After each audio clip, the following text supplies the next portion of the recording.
les citations et pensées de Socrate, Descartes, Sartre, Nietzsche, Épithète, Karl Marx, Emmanuel Kant, et j'en passe encore, tout ça, franchement, c'est quoi leur utilité dans notre vie d'aujourd'hui? Bonsoir et bienvenue au QG, chers amis, je m'appelle Walt, et vous savez, je mets la lumière sur les sujets qui le méritent. Et aujourd'hui, nous allons faire un petit voyage, direction la Grèce antique. Imaginez tout simplement un temple, des oracles, et au-dessus de tout ça, une phrase, connais-toi toi-même. C'est simple, hein? Mais c'est puissant. Pourquoi? Parce que Socrate... Non, pas celui-là. Le vrai Socrate, il pensait que pour comprendre le monde, le game commence par soi. Cette phrase, elle était gravée à Delphes, un grand temple, c'est un temple de ouf, hein, où les gens venaient pour poser des questions aux oracles. C'est un peu comme aujourd'hui, quand on va sur Google pour aller chercher des réponses à nos questions. Et par contre, à Delphes, avant même de poser une question, on te balance direct, connais-toi toi-même. Et Socrate, lui, il a pris comme sa devise, et tout est parti de là. Vouloir comprendre le monde sans se comprendre soi-même, c'est un peu comme piloter un avion sans savoir lire une carte.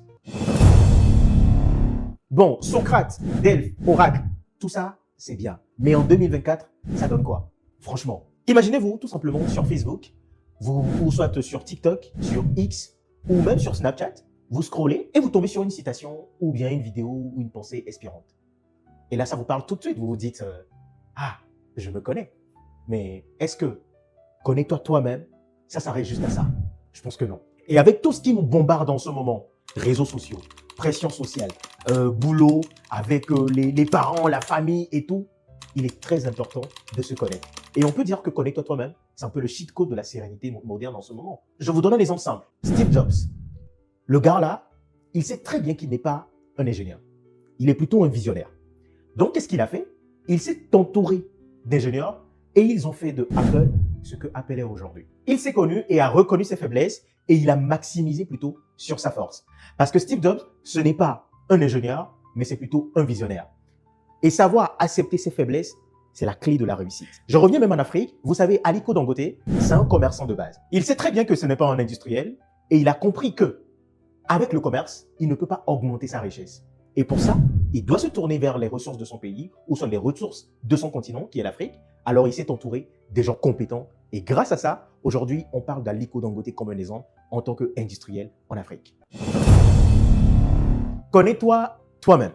C'est bien beau de le dire, mais c'est difficile à faire. Et bien, c'est là que tout se complique. Parce que d'abord, on est des êtres complexes, avec des zones d'ombre, des biais cognitifs, et sans oublier même d'ailleurs des contradictions internes. La vraie question aujourd'hui, est-ce qu'on se connaît à 100%? Je ne pense pas. Alors, prenons Nietzsche, le philosophe hardcore.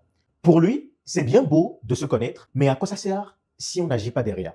Et Nietzsche disait ceci, trop réfléchir, trop se scruter, ça amène justement à douter de soi-même, à ne plus reconnaître justement ses forces et ses faiblesses. Donc, quelquefois, on passe même à côté de l'essentiel, c'est-à-dire vivre.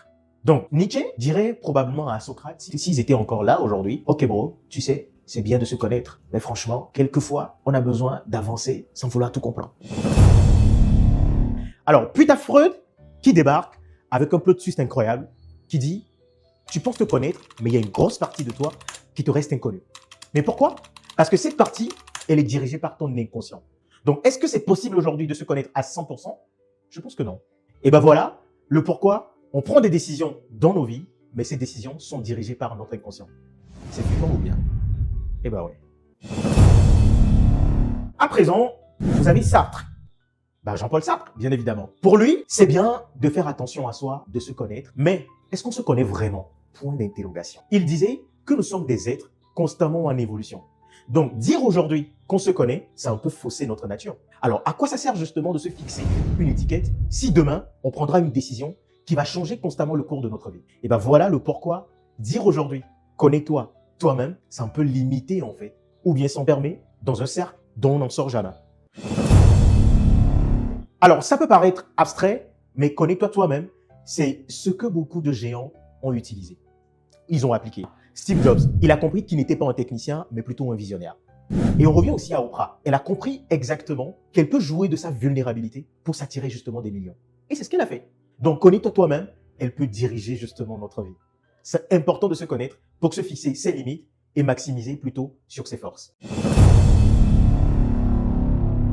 Voilà, c'était « Connais-toi toi-même », la citation préférée de Socrate. Il faut l'appliquer chaque jour dans nos vies parce que si on veut vraiment avancer, il est très important de se connaître.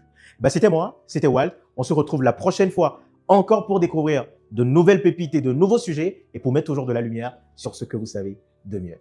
Ciao. Avec moi.